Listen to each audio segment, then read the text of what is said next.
Halo teman-teman semuanya. Kali ini saya akan membahas masalah masakan Jepang.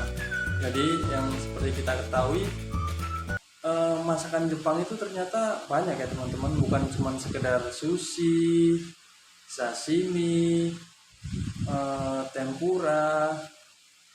Bahkan setiap kitchen Jepang itu atau dapur restoran Jepang itu mempunyai banyak stationnya. Ada station sashimi, ada station sushi, ada station makimono. Jadi masalah masakan Jepang itu bukan hanya tentang sushi ya teman-teman. Jadi ada lagi yang namanya wasoku. Ya mungkin teman-teman cuma pikir makanan Jepang itu mentah gitu. Tapi ternyata tidak teman-teman. Makanan Jepang itu banyak juga yang matang, bahkan sekarang di Indonesia ini banyak restoran-restoran Jepang yang menyesuaikan dengan lidah kita. Contohnya semacam sushi dimodifikasi dengan aburi atau dibakar. Sashiminya juga ada. Tapi teman-teman, kalau kita membahas masalah masakan Jepang, itu sangat-sangat luas teman-teman. Bahkan saya sendiri bergelut di bidang restoran, terutama restoran Jepang. Saya tuh awal karir saya dimulai dari tahun 2007. 2007 itu saya mulai karir, itu pertama saya dari cuci piring.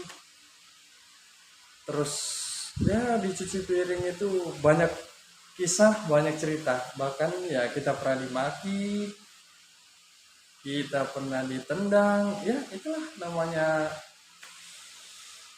kehidupan ya. Kita juga namanya kita manusia, kita pengen maju.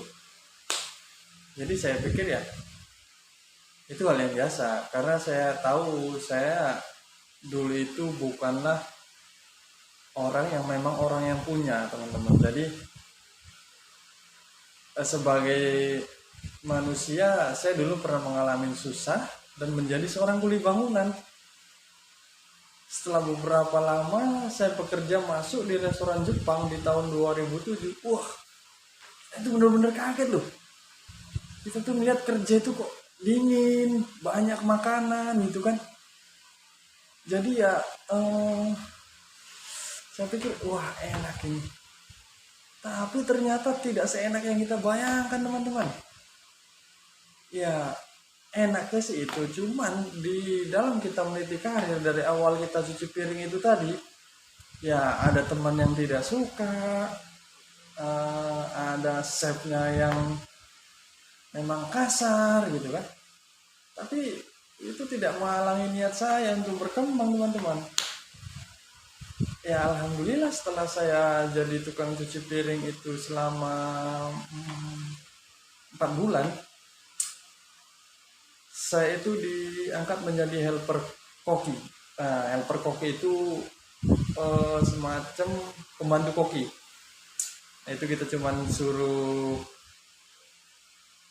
potong-potong sayur, nyiapin piring. Wah, tapi di kala itu teman-teman, kita tuh benar-benar senang gitu. Nah, karena kenapa?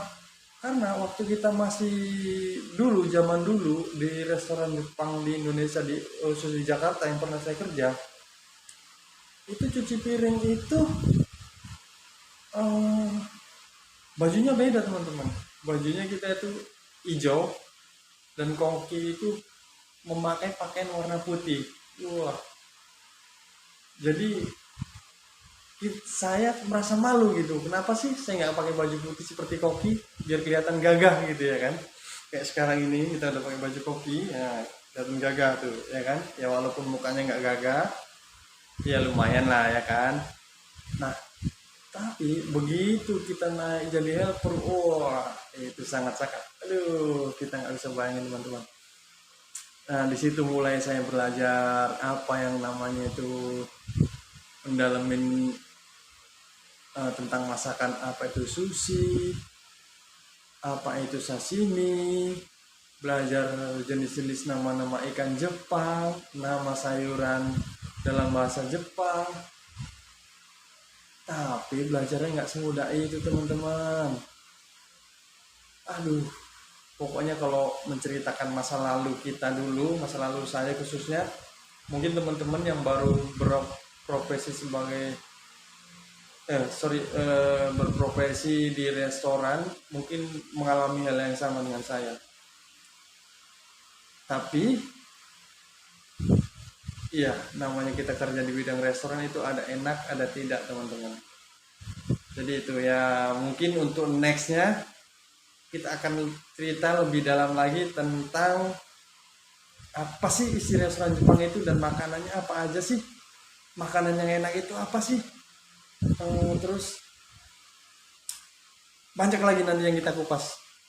Sebagai saya yang sudah berprofesi di restoran Jepang itu selama 14 tahun, saya akan kasih tahu tipsnya untuk teman-teman yang ingin belajar di restoran Jepang, ingin menjadi koki, sebagai koki di restoran Jepang.